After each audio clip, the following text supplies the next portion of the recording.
They say climate change is a moral struggle that will define this time. So it's time to draw the line and take a stand by Archbishop Desmond Tutu.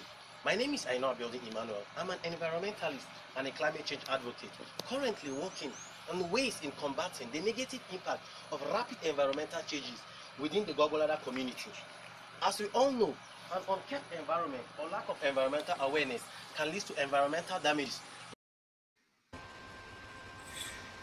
Hi, good morning, good afternoon, good evening, head people, wherever you may be on the planet Earth. I welcome you to this is my ex climate story with Tosin, and we have joining us today Mr. Abiodun Aina. Um, Welcome, Mr. Abiodun Aina. Thank you, Mr. Tosin. Yes, Thank you for great, giving me this great platform. Yeah, thank you. good to have you join us today. Yeah, thank you so Can much. you please introduce yourself? Oh, okay. My name is Abiodun Emmanuel Aino. I'm from Nigeria, anyway, from the name. So I'm the founder of Step Up Green Climate Forest Initiative here in Nigeria. Great. Thank you. Step Up Green Climate Warriors Initiative. What do you do at Step Up Green Climate Warriors? Basically, from the name implies, Step Up Green Climate Warriors Initiative.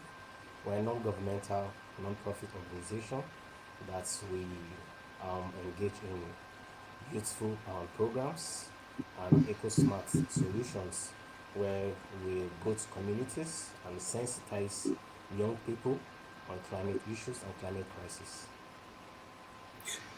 When you say sensitize on climate issues, by the way, what's climate change in your view?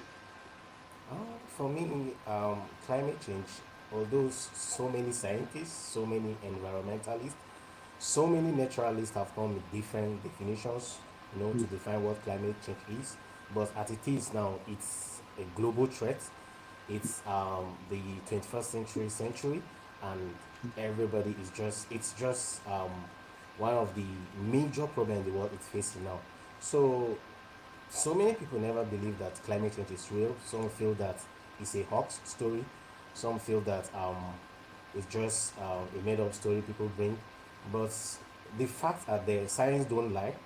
The reality stays remains there that climate change has its own devastating consequences on the world, on communities. When you check the flooding issues we're having, when we talk about the deforestation, and the droughts, coming down to Nigeria, which is my country, where we have so many issues, especially when you talk about flooding in the southwest part of Nigeria coming down, you realize that these facts are there. So it's as young people, we just have to like voice, ourselves out so that people can understand that this thing called climate change or this crisis is real. So we really need to be on deck. Well, Mr. Aina, um, research has shown that facts are not enough to make people aware of climate change. Because if that's the reason, scientific figures, data, and graphics over the years should have been able to get people's attention to wanting to resolve climate change. And I understand that's the place where stories of people who are the front lines of climate change impacts. That's very important. What's your own story about climate change? At what point did you sense that climate change is happening around you? Okay, my climate change concerns story began in 2015 during my compulsory 1 year service. Um, I was serving in the southwest part of Nigeria, Ogun State. You know, so I was formerly the SDG president. So the word climate change has always been there, but I never took it to myself. Like the passion wasn't really there. So not until I engaged myself in some voluntary work with an organization. So along that time, I was going through some mentorship program, to really understand what this climate change is all about. So from there, After the whole mentorship program, um, I begin to realize on my own that this climate change we're talking about, the fact is there. It's real. It's real. It's really happening. People are suffering. Apart from that, the devastating impacts it has left in people's mind.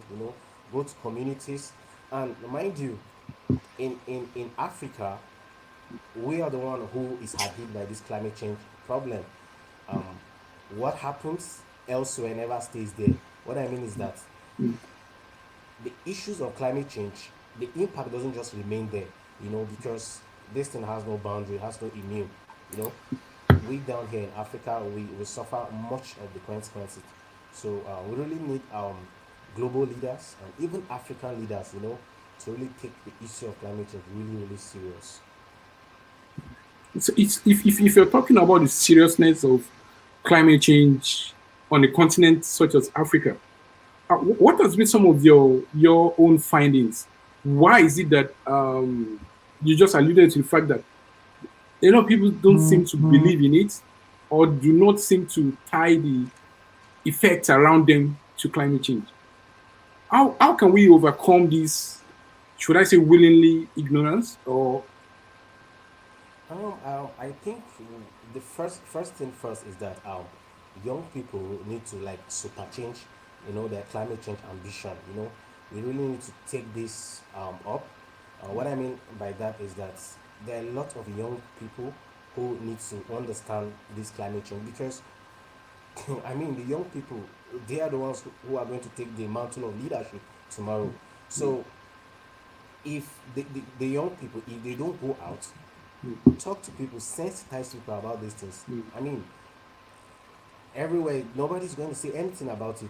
So, but like, we have few young people who have been doing that. Like, for instance, Greta Thunberg, the young teenager from Sweden, who these are things that scientists have not been able to do for so many years, for centuries. But this young um, teenage girl from Sweden, came out, and she shook everywhere, and now everybody's beginning to realize that climate change is actually real.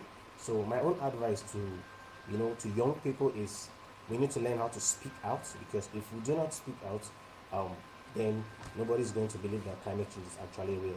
But the effects and the impact is being felt. Hmm. So, as a young man yourself, if you consider the visible impacts, the social implication, and even the economic implication of the adverse, crisis caused by climate change, what sense of future do you have? Do you look at the future with hope, with fear, or apprehension? How does the future picture looks like to you? Oh, sure. Actually, there is fear in the sense that nature is actually warning. So, one thing is that if we do not take care of this nature, this planet Earth, it will definitely fight back. So, the only way to overcome this is by coming out to speak out, so that the global leaders could understand that this climate change is really a serious thing. So I think the fear is there, but again there is hope. But again, we should understand that there is no quick fix to climate change. It's not There are something no that we quick just fix to climate quick change. fix to climate change. Yes, there is no quick fix to climate change. So it's not something that you just wake up tomorrow or you say you want to fix it. No, it takes time, but it's now. We do not have time aside now. Wow, incredible. So there are no quick fix, and it's important that we start acting now. And for young people, because recently we just celebrated International Youth Day, and I imagine that some of the causes of climate change actually started like soon after and during the period and the era of industrialization. That's less than a decade, that's less than a century, less than 100 years. But the impact is going to be felt like more centuries into the future. And I wonder if, for just 2 generations, we could have created so much dangerous feedback to the planet. What future does the youth have, or what hope should they look for? And I wonder what should be some of the roles, because if we're talking about the future that the young people hope to live in tomorrow, what are the roles that young people are? How seriously should young people take issues such as climate change and all efforts to try to stem climate change and further degradation? Okay. For this year World Youth International Day, was anchored, or actually was celebrated on global actions. Yes, that's the engineer that was global action. So from the word global action, it speaks volume, Mm, especially to young people. You know, it talks about how young people can come out in mass, to to take action. It doesn't have to be just climate change. There are other numerous sectors, but the point is that young people, they have a long way and they have a really big impact to play on mm, issue of climate change. Then again, on how they can actually mitigate or adapt to some of the issues of this climate change crisis. We have the NBS, which is the natural based solution. Young people can come up with something like that. What I mean by natural based solutions, where young people can actually help, in campaigning mm, on afforestation, where we plant trees, mm, eco-smart solutions, eco-smart projects. These are some of the things that young people can engage themselves into, green space garden, then going again to rural communities, because that is where the major problem is coming from, at the community level, at the grassroots level. If we don't fix it right, then there's still mm, going to be problem. So now it's the duty of young people, to go down the grassroots level, to mm, communicate in language that some of our indigenous, the indigenous people can actually mm, understand that, okay, mm. this climate change is real. Because where I grew up in the northern part of Nigeria, Okay. where you have problems of desert encroachment, Mm, desertification, and mm, drought. You know, for somebody or for a layman, he might just say, okay, if these things are just natural, they happen. Yes, we know mm, they are natural causes of climate change, but again, mm, we have anthropogenic activities. Now, these are human activities, that has actually over the years, helping, to make the earth or this mm, nature, to just mm, destroy this, yes, nature. mm, mm. Wow, that's incredible. That's incredible. But in your own local context, what are the other um, near and far impacts of climate change around you in terms of maybe national security, for instance, and food security? Oh, okay. When we talk about, for my own personal experience that I have had, Mm, because like in Nigeria, we've had some issues of security that you've said. Apart from the food security, we've had mhm, conflicts, and if you trace back this whole thing, it's still going to be traced back to climate change crisis. What do I mean by that? Um, Down here in Nigeria, where we have different seasons, we have the rainy seasons, we have the dry seasons, but in the northern parts of Nigeria, where we have herdsmen, who go out with their cattle, to feed. So, but during the dry season, there's no enough water or green mm, pasture for them to feed mm, this, mm, their cattle and all that. So, mm. in the southern part of the country, that's Nigeria, the southwest, where Yeah. there's enough of flood, and all Mm, that, and massive rainfall, So during this period, yeah. most herdsmen, they travel all the way from the northern part, now going into the southern part because they need to feed their cattle. And Mm-hmm. by so doing, in the southern part, farmers are farming, their agricultural activities. So there is this clash because the herdsmen will actually move from the northern part to the southern part just because they want to feed the cattle. And that's Mm, one of the basic and major problems we're having in Nigeria, where we have the herders farmers clashes. This mm, has been going on. So but we need policies to be on ground that this problem, because it's really really a big problem. mm, mm. So if we need policies and the right policies in order that governments may marshal all its efforts and resources into reducing the rate at which desert eats into the northern part of Nigeria, and also restore lost, vegetation. Um, how can young people add their voice to demanding for these policies?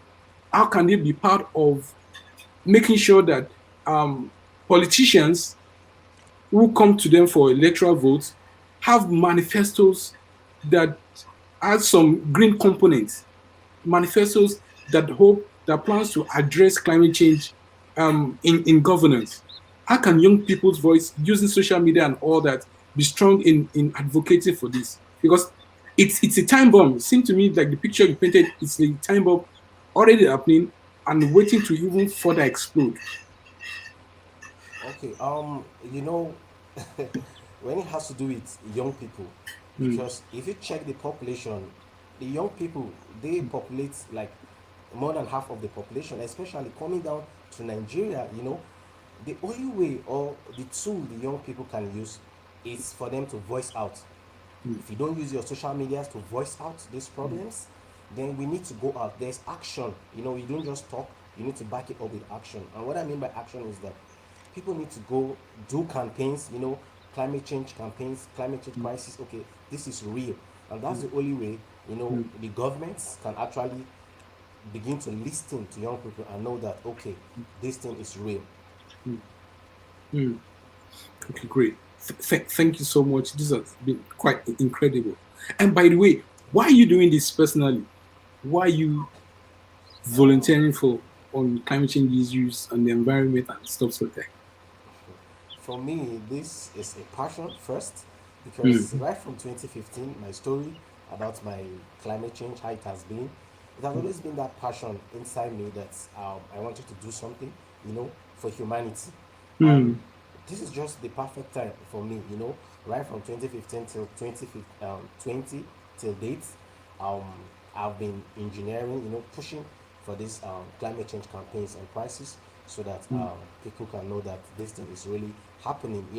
If you cast your mind years back, mm, the issue of climate crisis um, wasn't even looked into that much, but now mm, it has become not just an environmental problem, mm, it is everyone's problem. It's not just for the geographers, the environmentalists, the mm, naturalists, and all mm, that.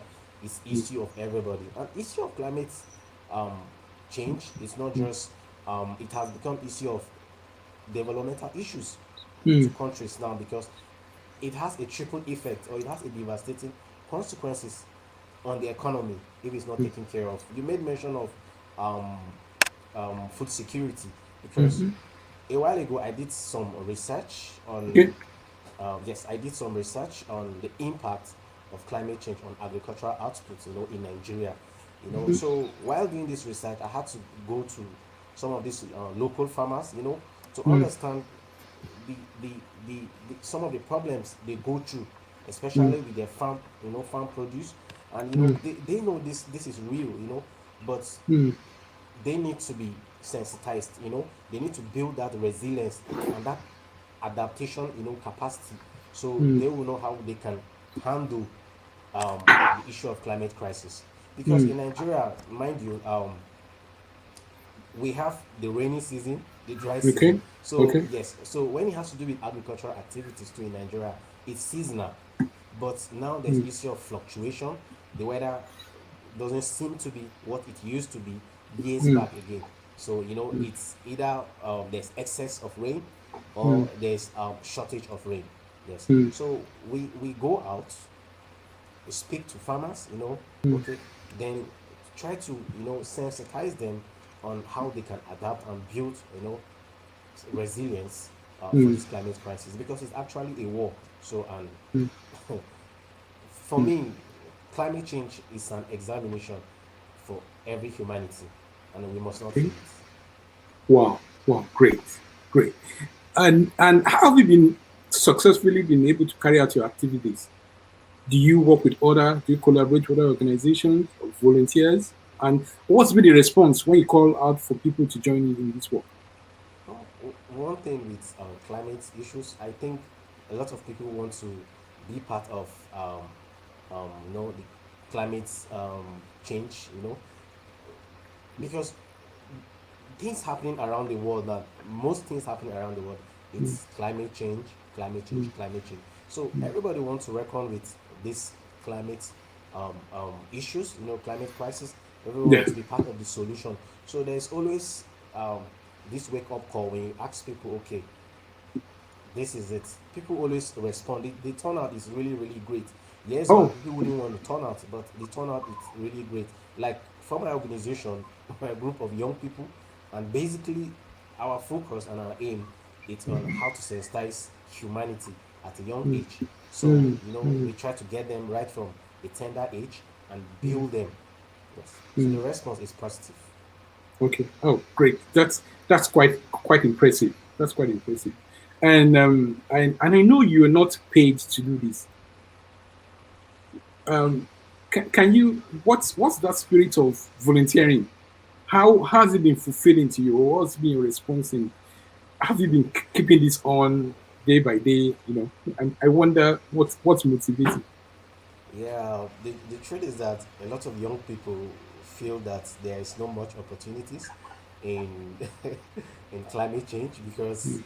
they will tell you that there are a lot of green opportunities in climate change, Like but you mean like green jobs and green yeah, opportunities? yeah, like there's green jobs. Mm, People now going to waste recycling management. mm, So agricultural activities is part, mm, and a whole lot. But for me, it's not the the money, or because getting paid is not a problem, but the passion I've built in myself, mm, because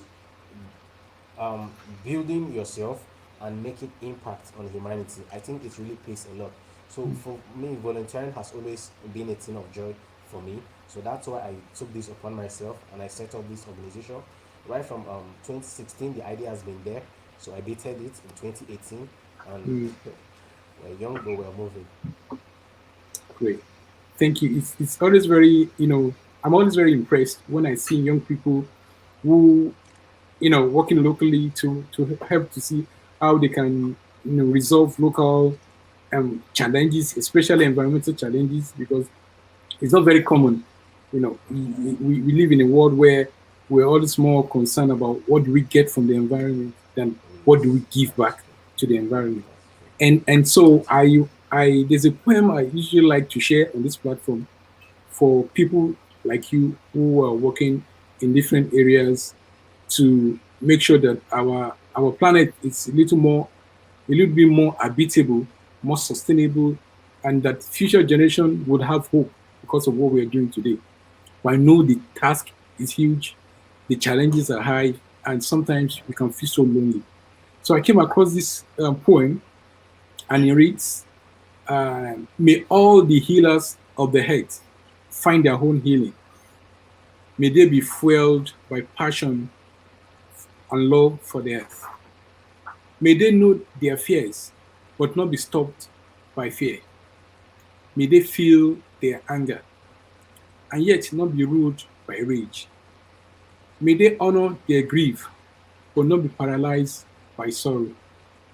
May they transform fear, rage, and grief into compassion and the inspiration to act in service of what they love. May they find the help, the resources, the courage, the luck, the strength, the love, the health, the joy that they need to do this work. May they be in the right place at the right time in the right way. May they bring alive a great awakening, opening a listening ear to hear, opening a listening ear to hear the voice of the earth, transforming imbalance to balance, hate and greed to love. Blessed be the healers of the head." So, Mr. Aina Abiodun, May you find help on your journey. Thank you And so thank you much. so much for being here today. Thank you so much, And Mr. before you Tosin. leave, is there any word of advice you want to have for people around the world in terms of responding to climate change? Yeah, sure. There's always something to say on climate change.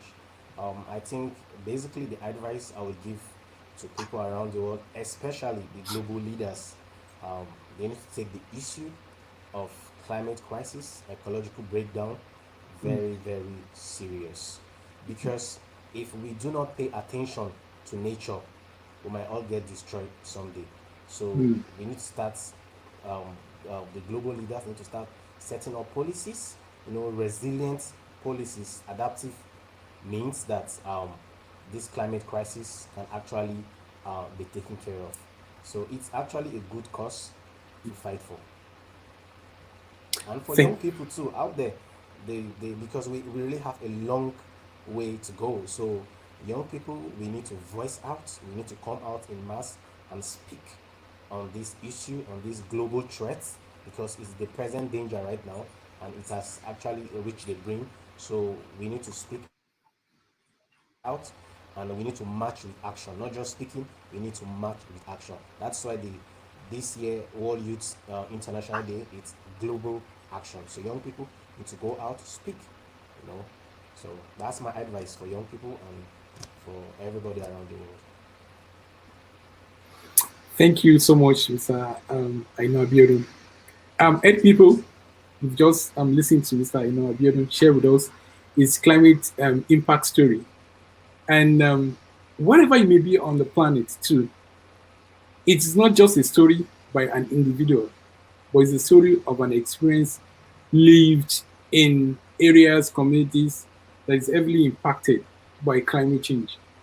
And stories like this helps us to understand that climate change is happening, and their story is supposed to inspire us to arise together in uniformity as a community in all the connections that we can have and we can get to fight and to stem the causes and the impacts of climate change, because we have no other planet. This is the only home we have come to know. So please, I implore you to subscribe to this channel, follow this channel on YouTube at ClimateTube, on Facebook at ClimateTube, on Twitter at ClimateTube, and Instagram at ClimateTube Media. I will be coming your way again next week, Friday, bringing once again another climate champion, people who are working in their communities to inspire hope for action. So, thank you so much for coming, and thank you, everyone. I'll see you again. Until then, please go take care of your environment. Bye bye.